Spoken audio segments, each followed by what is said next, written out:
उत्तर प्रदेश के वाराणसी में हुई 5 लोगों की हत्या से एक नौकरानी जब वो सुबह 11 बजे अपने काम पे लौटती है, जिस घर में वो काम करती है, जिसका नाम रीता देवी होता है, वो 11 बजे के वक्त सुबह काम के लिए उस घर में लौटती है।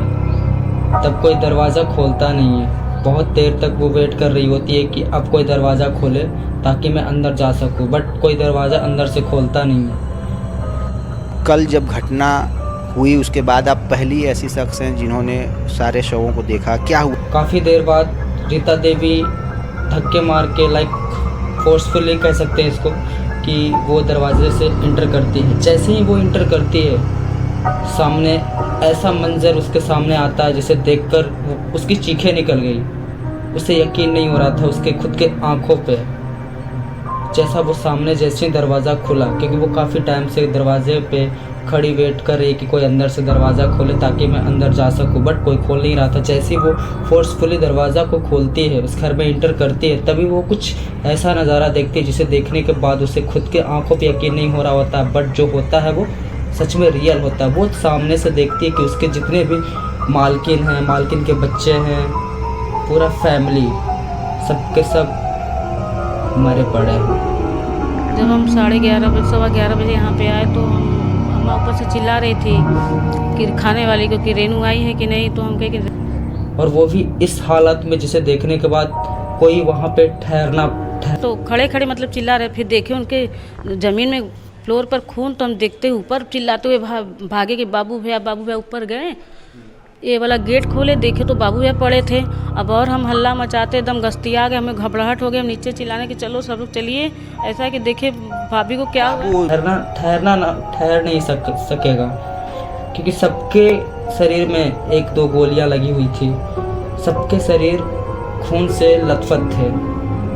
ऐसा मंजर उसके सामने जब वो दरवाज़ा खोली तो देखने को मिला। जितने भी उस घर के फैमिली मेम्बर थे, सबके शरीर पे गोलियां, 1-2 गोलियां लगी हुई है, प्लस सबके शरीर से बहुत सारा ब्लड निकल रहा। इस घर के जितने भी सदस्य थे, सबकी हत्या कर दी गई, और वो भी गोलियों से। जिनमें से एक थे नीतू देवी, जिनका उम्र 45 साल, उनका बच्चा नमेंद्र उर्फ नमन जो 24 साल के थे, और उनकी बेटी गौरांगी जो 20 साल की थी, और एक छोटा बेटा जो अभी जस्ट 15 साल का था, जिसका नाम सुवेंद्र था।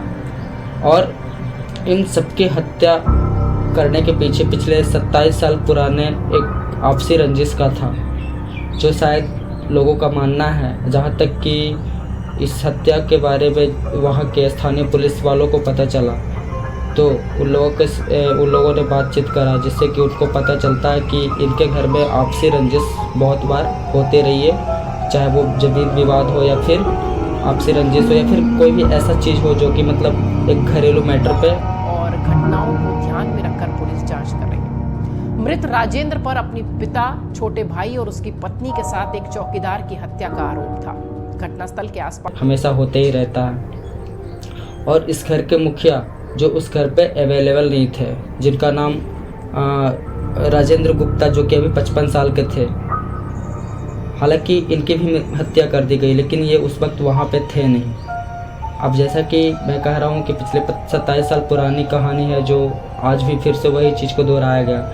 ये जो राजेंद्र गुप्ता हैं, पिछले 27 साल पहले ही अपने एक भाई और एक भौजाई, जो कहते हैं भाभी, उनकी हत्या कर दी थी। इसलिए कि जब वो अपने फादर को, जो उनके फादर होते हैं लक्ष्मी नारायण, जो उनके फादर होते हैं, उस समय के बहुत पहले के टाइम के वो बहुत बड़े बिजनेसमैन, बहुत रेपुटेटेड पर्सन हुआ करते थे, और उनका अच्छा खासा बिजनेस चलता था, जो कि 200-300 जो आदमी से धक्का दे के चलता है रिक्शा, वो रखे हुए थे।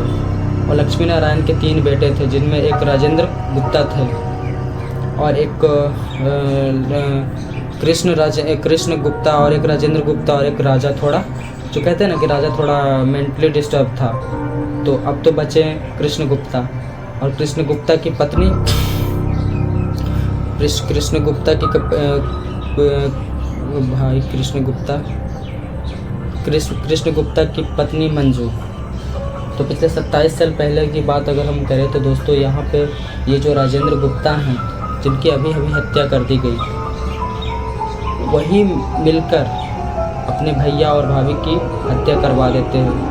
अब तक ये नहीं पता चलता है कि खुद करते हैं या फिर कोई शूटर के द्वारा करवाते हैं, लेकिन हत्या कर दी जाती है। और इसलिए क्योंकि जब उनके पिता कृष्ण जो थे, लक्ष्मी नारायण जी जो थे, वो अपने ज़मीन के बंटवारा के लिए साफ मना कर रहे थे और राजेंद्र गुप्ता को ये चीज़ पसंद नहीं आई। और उनके जो एक दूसरे बेटे थे कृष्ण गुप्ता, वो अपने पिता की तरफ हो गए और ये सब चीज़ बर्दाश्त नहीं कर पाया राजेंद्र गुप्ता और भैया और भाभी को मरवा दिया। हालांकि उनके भी 2 बच्चे हैं जिनका नाम लगभग अभी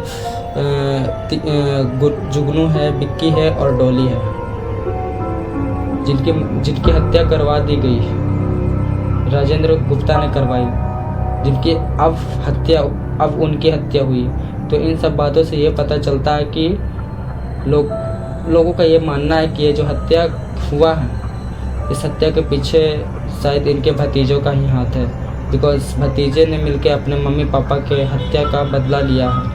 हालांकि अभी के फ़िलहाल सिचुएशन जैसा भी है, जिस फैमिली में हत्या हुई, 5 लोगों की हत्या कर दी गई, उस फैमिली में पैसे की कोई दिक्कत नहीं थी, बिकॉज ये जो राजेंद्र गुप्ता हैं वो अपने महीने का लगभग 10-12 लाख रुपए अर्न कर रहे थे, बिकॉज वो बहुत सारे बड़े बड़े बिल्डिंग्स बना रहे थे और उन सारे बिल्डिंग्स में किराए पे लोगों को रखते थे और कुछ शराब का भी इनका बिजनेस था।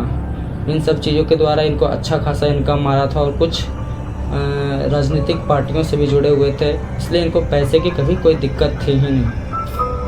और जितने भी लोगों की हत्या हुई उनमें से 1-2 लड़के ऐसे थे जो मतलब भागने की कोशिश कर रहे थे, शायद जान बचाने की कोशिश कर रहे थे, लेकिन वो बच नहीं पाए और उनको ज़बरदस्ती हत्या कर दी गई। क्योंकि एक जो उनका बड़ा लड़का था वो काफ़ी कुछ चोटें वोटें आई हुई थी पूरा बॉडी पे, और हालांकि गोली तो सबको लगी थी, हालांकि गोली सबको 2-2 मारी गई थी, बिकॉज मारने का एकदम फुल प्लान था, किसी भी सिचुएशन में वो बच ना जाए।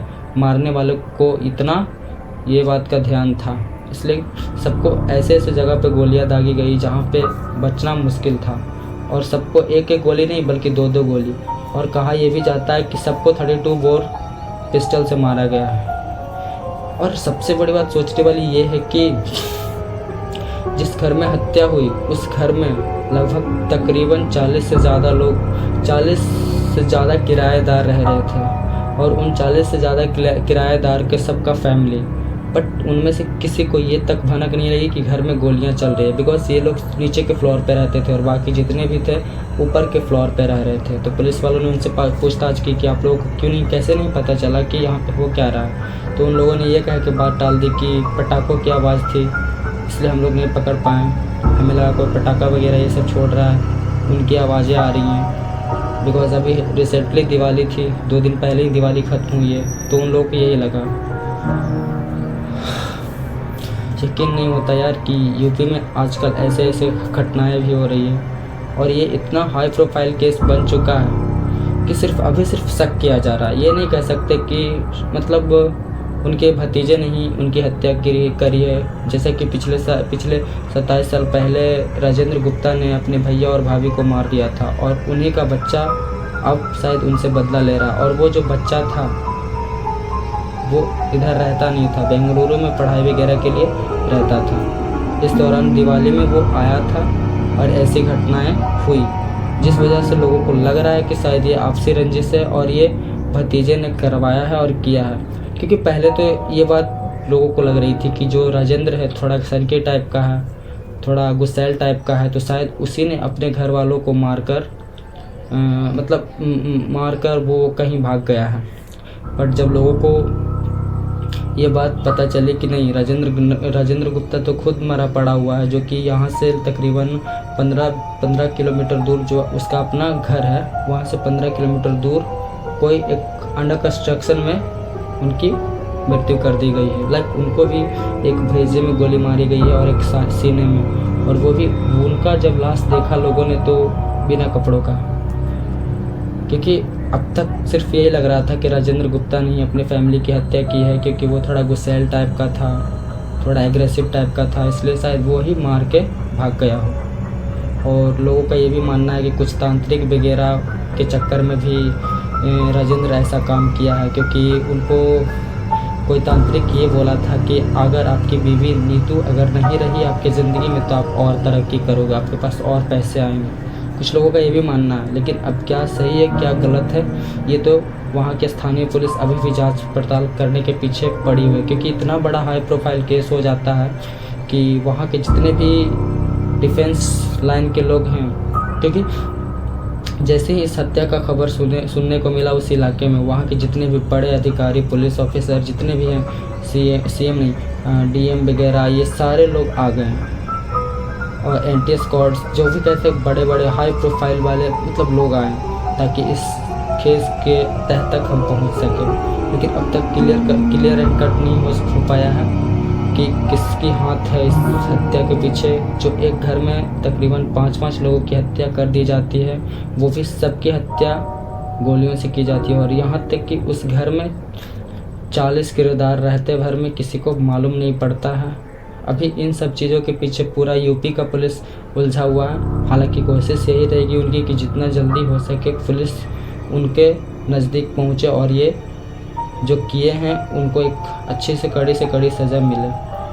लेकिन पिछले रंजिश में यही है कि 27 साल पहले भी राजेंद्र कुमार ने अपने भैया और भाभी की हत्या करी है, तो लोगों को ये भी मानना है कि शायद वही उसका बदला ले रहे हैं, जो उनके बच्चे आज बड़े हो गए हैं और उन्हीं ने ऐसा करा है और उनकी पूरी फैमिली को ही ख़त्म कर दिया।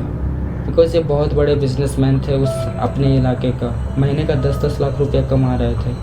तो लोगों को ये भी शक जा रहा है, यहाँ तक कि पुलिस वालों को इतना ये भी शक होता है कि शायद इनकी कोई बिजनेस प्रॉपर्टी टाइप वाली कोई झगड़ा लड़ाई, तो ऐसा अगर होता तो शायद। लेकिन यहाँ पे टोटली लोगों को ये भी लग रहा है कि पिछले 27 साल पहले जो हत्याएं हुई थी, जो राजेंद्र ने करा था, उसी का बदला आज इनसे लिया जा रहा है और उनके भतीजों का ही ये टोटली काम है।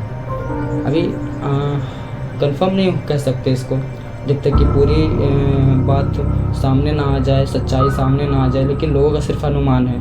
और ये जो कहानी है टोटली अभी जस्ट 5 नवंबर 2024 की है, रिसेंटली जो घटी है, क्योंकि इस कहानी को लेकर अभी ज़्यादा वक्त हुआ नहीं है कि इतना जल्दी कोई किसी क्रिमिनल के नज़दीक पहुंचा जा सके, किसके पीछे किसका हाथ है। अभी थोड़ा वक्त लगेगा, जैसे ही कुछ इन्फॉर्मेशन आती है मैं आप सबसे शेयर करने वाला हूँ। तो आज के लिए थैंक यू, धन्यवाद।